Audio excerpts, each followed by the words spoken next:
External validation. You sang so well and you had lots of praises, lots of calls, lots of text messages, and people appreciating and praising you for the good job you did. You preached so well, and everybody's talking about your sermon.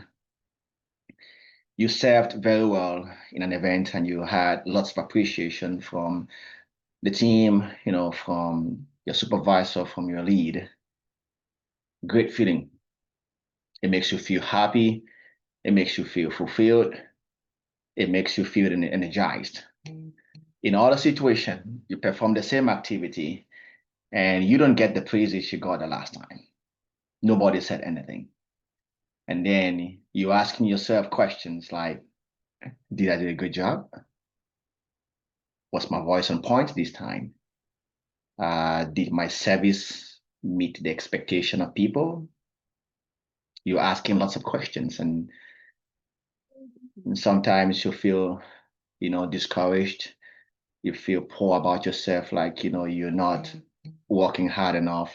You're not doing as good as you think you should do. You see, external validation is a great way to know you're making, you're delivering value to people. A great way to know that.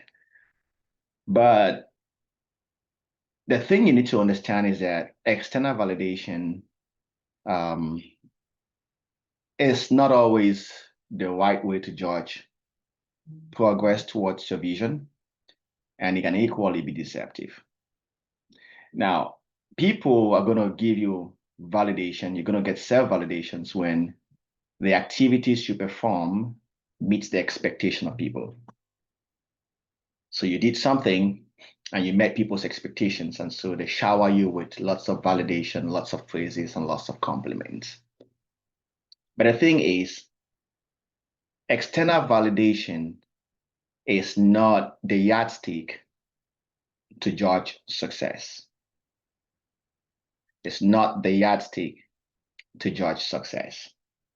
While you might have hit the expectation of people, it doesn't necessarily mean that you were a success in what you were doing.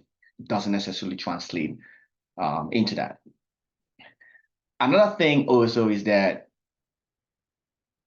meeting people's expectation is like a cup with a hole.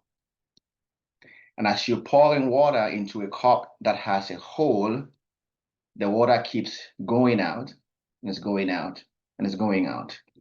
And you are never ever going to get to a point where you fill that cup. The expectation of human beings is just like that analogy. You would never be able to satisfy somebody enough, and you are never going to be able to meet people's expectations all the time. And so when you marry yourself or you have a sense of accomplishment or success, you marry your judgment of success on people's expectations, then that can really derail you. I have what I call constructive external validation.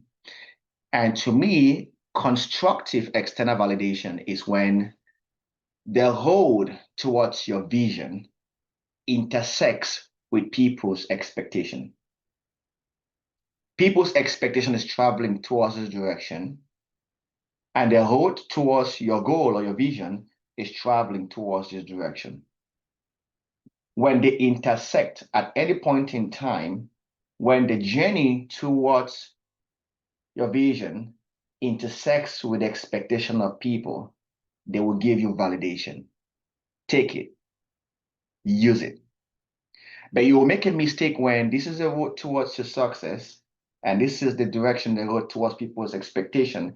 And when those two collide, and then because you always want to meet people's expectation, you detour. To chase people's expectation means you're detouring, and then now you're moving in the direction of people's expectations. Now, with that, you've completely gone off the road towards your vision, and now you are completely running a different race. Now you are completely trying to run the race of everybody out there. You are trying to meet in the needs of people that you will never ever be able to meet. You have to stick towards the road towards your success. At every point in time in that journey towards your vision, from time to time, you are going to intersect with people's expectations. And at those moments, you are going to have external validations. Let the journey or let your vision be your North Star. Let your vision be your compass. And as you're going after your vision, and then each time you get to intersect with people's expectations, take it, use it, but do not detour towards the direction of people's expectations. A man or a woman, a wife or a husband is doing the best they can to be a good husband, to be a good wife. And they expect to get applause and expect to get appreciation from their spouse, but they don't get that appreciation. They don't get that compliment. And so generally, the thought that comes to your mind is, I'm going to stop being a good wife. I'm going to stop being a good husband. That is because you are looking for external validation to be your fuel in doing the right thing. You have to always ask yourself, what is my why? Why am I being a good husband? Why am I being a good wife? You are being a good husband or being a good wife because God has instructed you to be a good wife, to be a good husband, not because your spouse is appreciating you, but because God has instructed you to do that. So you are focused on your why. You are serving in church and you're probably not getting the appreciation you expect to get from your pastor or from your leader, and then you tend to feel discouraged. Or maybe you instead get people, I mean, church is church and people are people. You make me get unappreciation from people, or people treating you in a kind of a way. Now you're not getting the validation, the external validation that you expect, and that has a way it might want to discourage you from continuing to do the right thing, from continuing to do the right thing. But what needs to keep you going is, what is your why? Why are you serving in church? Why are you showing every day for choir practice? Why are you being an usher? Why are you serving the community?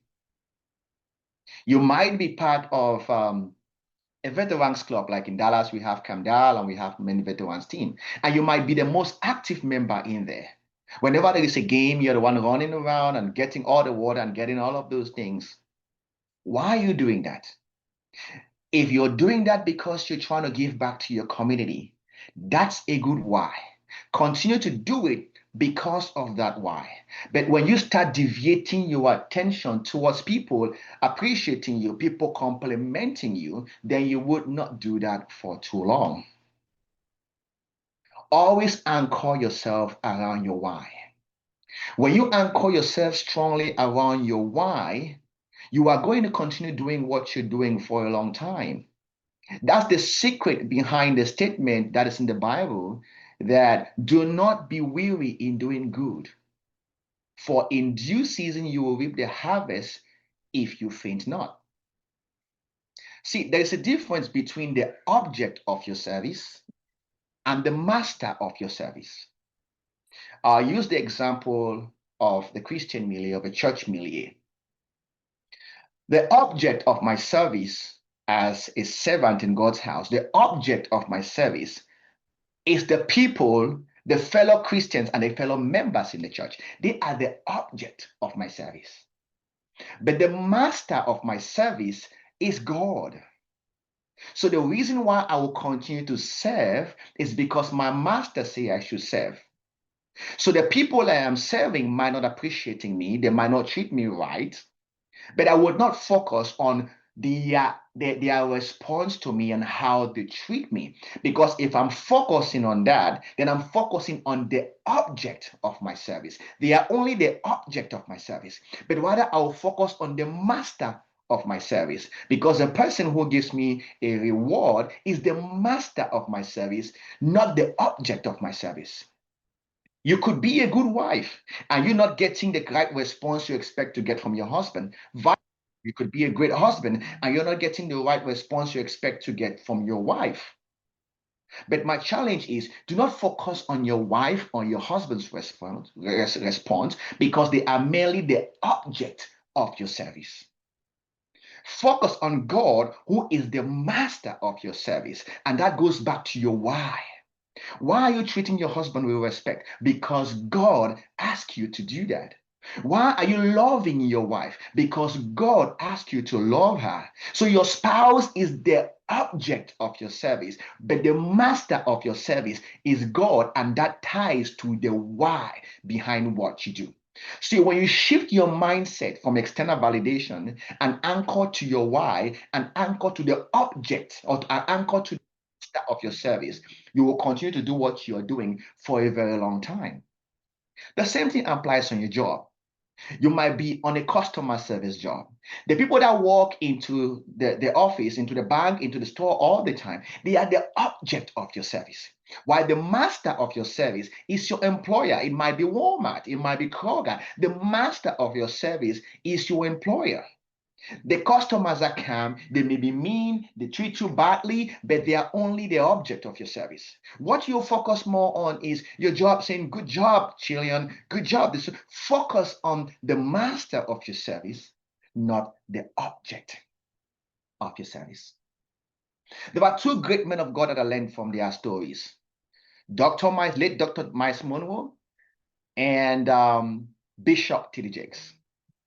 These two men of God, when I listened to their story, they were worship leaders. They began their service in God's house as worship leaders. They were great singers. They were great at playing instruments. Then there came a point where they felt like the journey towards their God-given destiny and vision was not anchored around them being worship leaders. It was anchored around them becoming pastors and becoming preachers. And so they had to drop the singing and the worship leading engagement to chase towards being a preacher, chase towards being a pastor, because they understood that's the destination that God has designed for them. And when I hear that story, when they were moving away from worship leading or singing into becoming a teacher, becoming a preacher, becoming a pastor, people were like, no, what's going on? Brother Jakes, see how well you sing. See how you galvanize the Holy Spirit, and we are just so soaked in. Miles Monroe, you are a great singer. Look at the great songs that you're producing. It's impacting people. It was impacting people at the time because the journey towards their destiny was intersecting with people's expectation at the time, and so people felt the impact of their service. But they would have done a disservice to their destiny if they stayed as worship leaders just because they need to continue to get people's validation. So for a while they were making the shift from singers into preachers and pastors, they did not get the validation of people because people thought that they are great singers. The right place where they should be is singers, is worship leaders. Nothing to say that's a lower calling, but that's to say that that was where they were supposed to be at that time.